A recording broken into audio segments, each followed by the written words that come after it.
et les propriétés d'animation et leur contrôle avancé.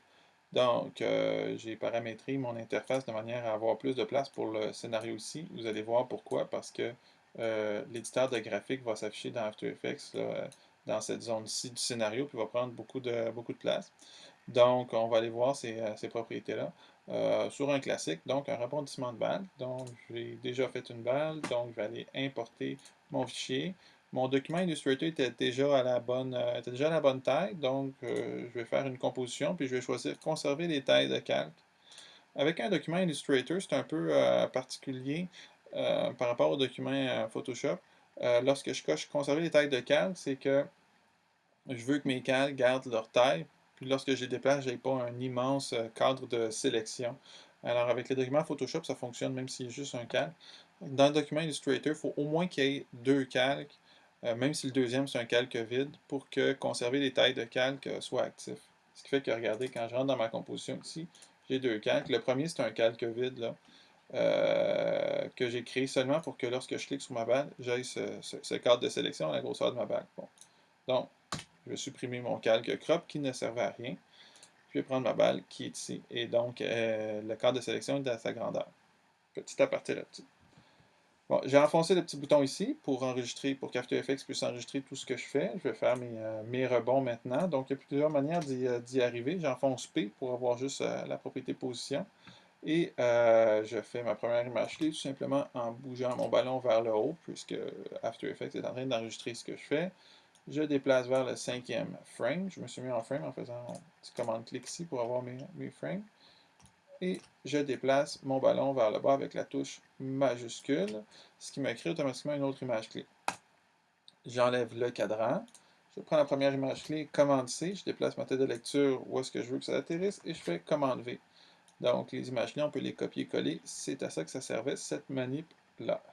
Maintenant, j'ai mes trois images clés, donc j'ai mon premier rebond. Je n'ai pas besoin de recommencer. Je vais faire commande C. Puis, en laissant ma tête de lecture à cet endroit, lorsque je fais commande V, ça colle les trois premières images. Et lorsque deux images clés similaires se superposent, elles s'annulent. Donc, automatiquement, mon ballon repart exactement dans l'endroit où il était. N'est-ce pas? Commande V encore. Donc, j'ai mon troisième rebond qui a été créé. Là, si on regarde, j'ai mon rebond qui est ici. Donc, c'est constant. La vitesse est constante. Donc, c'est pas naturel.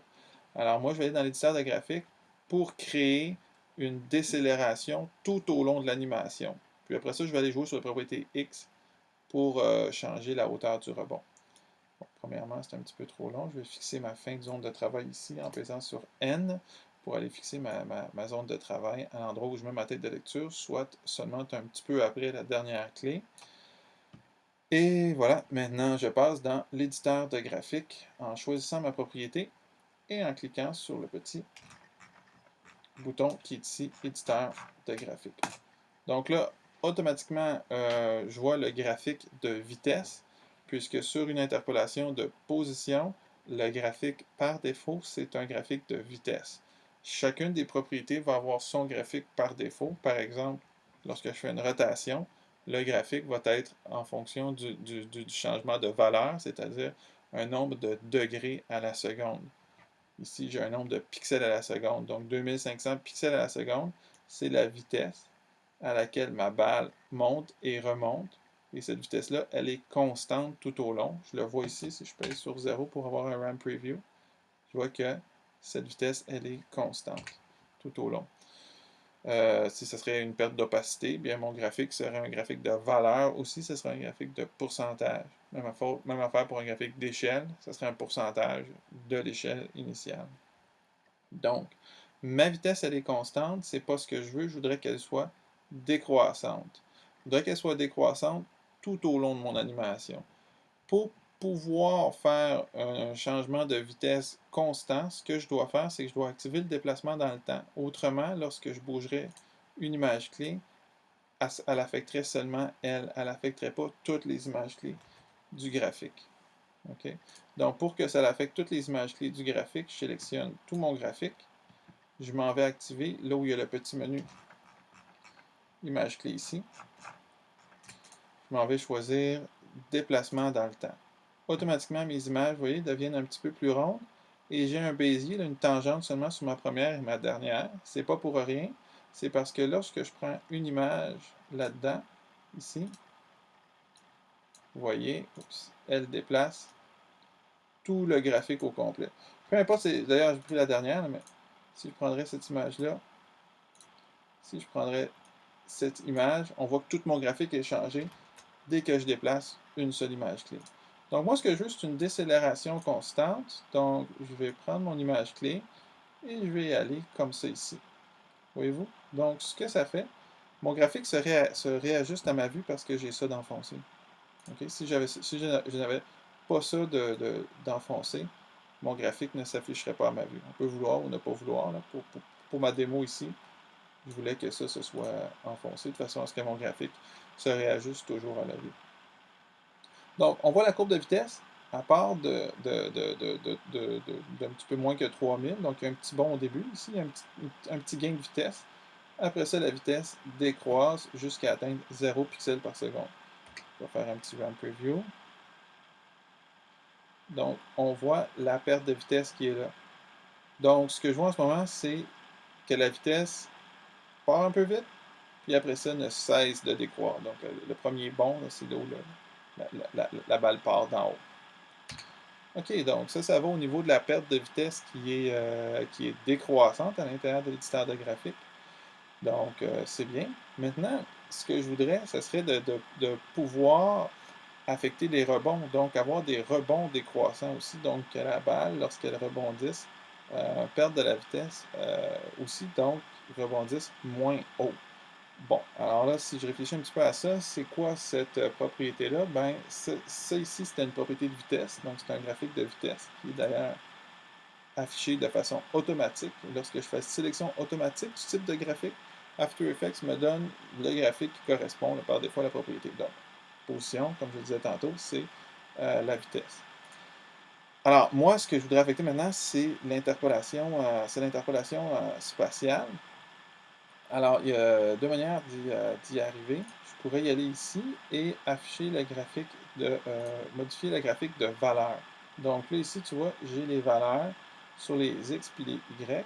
Sauf que moi, ce que je veux à l'intérieur de ça, c'est d'affecter seulement les X. Parce que la balle ne rebondit que sur les X. Et il n'y a rien qui se passe au niveau des Y.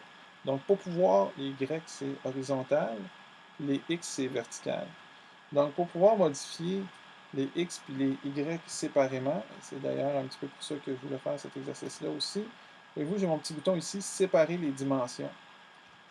Ce bouton-là, si je l'enfonce, ce qui y arrive, c'est que maintenant, dans ma stack de layers, donc dans mon empilement de layers, voyez-vous, j'ai deux graphiques qui arrivent, mon graphique de la position des X et mon graphique de la position des Y.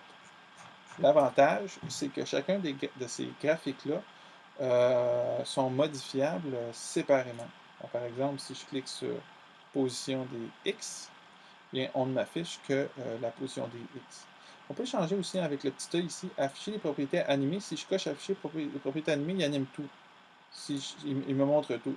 Si je décoche afficher les propriétés animées et que je ne coche que les propriétés sélectionnées, bien, il me montre que ce que j'ai de sélectionné, ce que je veux pour le moment. Donc, tu vois, sur mes X, ici, j'ai mon déplacement qui s'en va comme ça ici.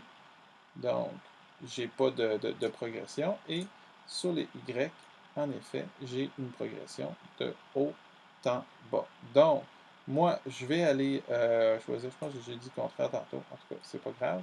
Donc, je vais aller choisir là où mes valeurs sont constantes. Donc, mon graphique sur les X, donc les ordonnées, je vais aller prendre toutes mes images clés ici, puis je vais les supprimer parce qu'elles ne me servent à rien. Parce que, oups, ici, mes images clés,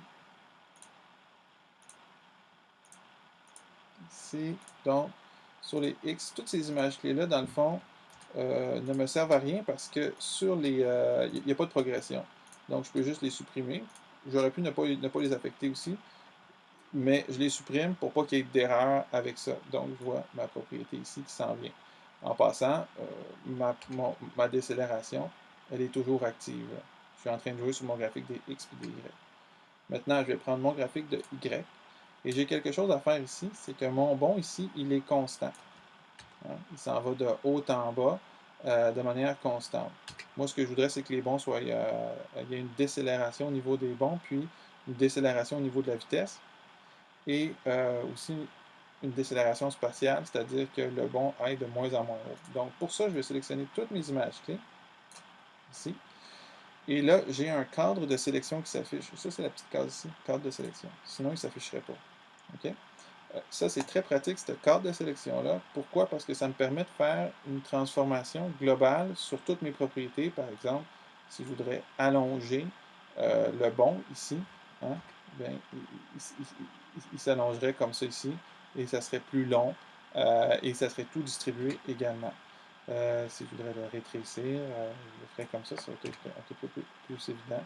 Oups, les bonds se passent au début, donc l'interpolation graphique se passe au début. Donc, c'est pas ce que je cherche. Moi, ce que je cherche, ça serait une décélération, donc un petit peu particulier. C'est un petit peu comme dans Photoshop, c'est-à-dire que si j'enfonce Alt et que je prends un coin et que je le monte comme ça, qu'est-ce que j'ai, voyez-vous? Je remonte mon graphique ici. Et ça, c'est les valeurs en pixels. Hein? Donc, c'est-à-dire que ici, c'est de façon le positionnement absolu de mon objet, donc du pivot de mon objet. C'est toujours par rapport au pivot de mon objet ici, sur les X. Donc, voici ici, il est sur les Y, pardon. Voici ici, il est sur les Y. Les Y, c'est comme ça, les X, c'est comme ça. Donc, sur les Y, il est à 650 pixels, en effet. Donc, moi, je voudrais qu'il passe de Y à 100 pixels, à Y à 650, et que tranquillement, il revienne jusqu'à ne plus être. Oui. Donc, j'ai mon bond qui est ma vitesse qui est en perte de vitesse et mon bond qui décroît. Si je veux pouvoir faire cette manip-là en regardant la vitesse, ben, c'est possible ici de pouvoir voir, pardon, ici, ici, d'afficher le graphique de référence. Donc, en arrière, il va me montrer en même temps, lorsque je fais mes changements d'interpolation spatiale, mon graphique de vitesse. Donc, je vois les deux en même temps. Alors, par exemple, si lorsque je déclique, mon cadre s'en va.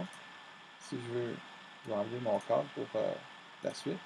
Donc, si je déplace, par exemple, cette petite image clé-là, ici, je vois qu'il y a un changement spatial et qu'il y a un changement au niveau de la vitesse également. Et puis là, ben, après ça, on peut faire du fine-tuning. Peut-être une petite dernière chose aussi. Je regarde ça ici. Hein, on voit que les bonds sont assez mécaniques. Okay? Pour aller lisser un petit peu tout ça, ce que je pourrais prendre, c'est prendre toutes mes images clés, comme ça. Puis juste venir cliquer. Ça ici, c'est à ça que ça sert. Ça, c'est ces petites images clés-là. Ça permet de, ces petites icônes-là ici, ça permet de lisser ou au contraire, là, y aller par maintenir.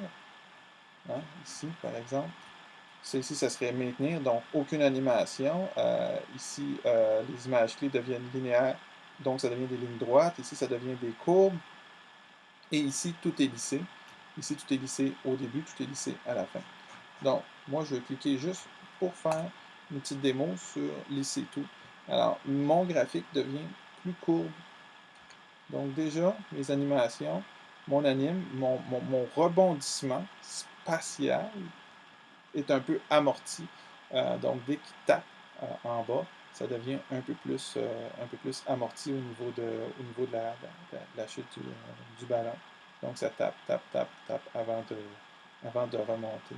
Et puis là, bien, on peut improviser, c'est-à-dire qu'on peut y aller, puis grossir le graphique, grossir les bonds en jouant sur les tangentes pour avoir plus d'amorti, donc une vélocité plus grande, ou moins d'amorti.